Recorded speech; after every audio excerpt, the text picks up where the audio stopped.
In de Royal Ballroom van Hotel Torarica is gisteravond de 16e editie van de Self-Reliance Trefosa lezing gehouden. Dit wordt georganiseerd door Self-Reliance en de Henry Frans de Seel Stichting. Deze lezing wordt vanaf 2009 georganiseerd en het benadrukt de culturele en historische erfenis van Trefosa en bevordert ook de discussie over relevante thema's over Suriname en het Caribische gebied. Elk jaar vindt de lezing plaats op de geboortedag van Trefosa, 15 januari. De voorzitter van de Henry Frans de Seel Stichting, Johan Rozer, gaf aan dat het de eerste keer is dat een buitenlander de keynote spreker van deze lezing is. A foreigner? Maybe not anymore, because the name of Mayor Motley has now become normalized and frequent topic in the Surinamese social and political discussion. The woman who reportedly told a secondary school teacher that she will one day become the island's first female prime minister.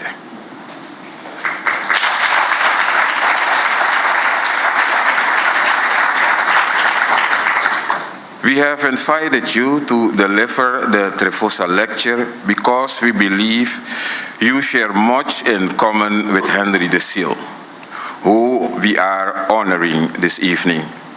De Seel saw possibilities where others were less convinced of. He had a relentless drive to inspire people to believe in their own abilities, to shape their own future, and to cultivate the understanding that every citizen has the responsibility to contribute to the development of their nation. Tonight's lecture is intended for our society and the Caribbean community and should lead to the reflection on how we can work together in a democratically healthy environment to use culture as a catalyst for development. Culture, with all its dimension, is a fundamental part of sustainable development as a sector full of activities through tangible and intangible heritage, creative industries, and various forms of artistic expression. Culture can contribute to an undeniable way to economic development, social stability, and the protection of biodiversity. As a repository of knowledge, meaning, and values that permeate all aspects of life, culture also determines the way in which people live, interact with each other, both local and globally. Culture must find its way into all development policies, regardless of whether they are aimed at education, science, communication, health, the environment, or cultural tourism. In this way, culture can contribute to the efforts to alleviate poverty and strengthen social cohesion. Whatever the case, we all have the task to work towards a prosperous Suriname and Caribbean community in which sincere patriotism, high morals, the drive for knowledge and achievement, thrivedness, and social drive must be central. In our society, Trefosa plays a role that is sometimes visible, but far more often an invisible key in our community. His call in our national anthem demands presence of mind and urge to safeguard our historical dignity as an independent nation, no matter the cost or the challenges we face. Mia Motley is de premier van Barbados en zij was de keynote speaker bij deze 16e Trefosa-lezing. Zij ging in op het thema cultuur als katalysator voor innovatie en duurzame ontwikkeling van de Caribische gemeenschap. Het Caribisch gebied is volgens Motley niet waar we wonen, maar wel wie we zijn. Truly, it is the music that moves us, it is the stories that we tell, it is the resilience that binds us. From the infectious rhythms of reggae and soca, to your own here, to the vibrant colors of carnival, from the artistry of road tennis, to the legacy of cricket for many of us, to those who have embraced football now, we are a region truly of boundless creativity. And our culture is our heart, our history, and our hope. And the passion that we display allows us to have a flair and indeed a taste. It's not bland in any stretch of the imagination.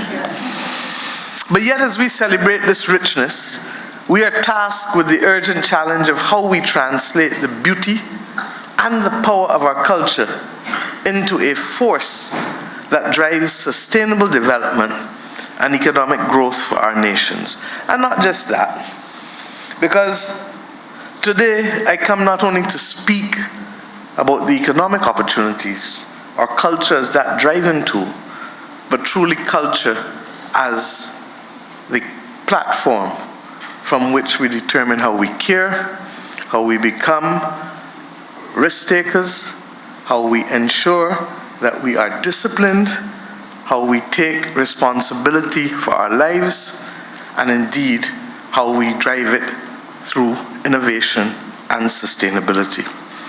As one of the world's most culturally rich regions, Caribbean has a natural edge, and we know it. But that natural edge isn't enough.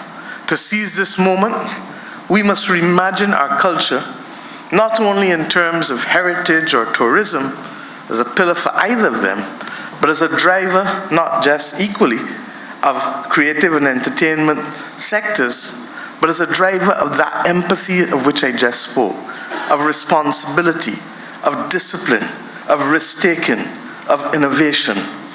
Because if we cannot balance all of these things, we will be shortchanging ourselves and our people, especially in today's world. Fundamentally, we see the transformative force of culture as having four key roles, therefore, in the transformation of the Caribbean region. One, culture as a catalytic driver of economies. Well, we know that naturally. Two, culture as a driver of sustainable development. Three, building the values of our people to strengthen individuals and families, to enhance productivity, to resolve conflicts, and everything that goes in between. And finally, strengthening our democracy and our community resilience as a result of shared heritage and culture and shared facts. So let me address the first aspect of it. And fundamentally, this relates to the issue of culture as a driver of economic transformation. You know better than most in this country that diversity sells. People want flavor. People want the opportunity to be able to experience a range of cultures.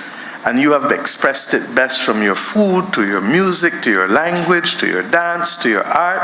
Suriname is in truth and in fact the iconic aspect of Caribbean civilization represented here. More than 10 languages and dialects spoken, a tapestry of ethnicity that is unmatched for most parts of the world. These are the things that lead to the creativity and the expression that cause people to want to learn more and to want to participate, and in many instances, want to purchase. With the rapid advance of digital technologies such as social media and AI, the global creative economy is undergoing an unprecedented revolution. Creative industries, whether it is music or film or art or literature or fashion or digital media, are among the fastest growing sectors in the world today. According to UNCTAD's Creative Economy Outlook 2024, the creative services now account for almost 20%. Yes, 20% of global service exports, generating over $1.4 trillion in 2022. Developing countries, including many in the global south, have therefore doubled their share of exports of services in the last decade. We know now about Afrobeats in a way that you would not have heard about it 20, 30 years ago unless you were an aficionado of African culture specifically. But it has now become mainstream in many aspects, in the same way that reggae and calypso have become mainstream. There are other marginal rhythms, including my own spooge in Barbados, which we hope one day will continue to rise again, because truthfully, our music expresses who we are, how we move, how we talk, what we feel. And apart from the lyrics, which represents a sociocultural history of who we are, the music is infectious enough to extend and to bring in and embrace the entire world.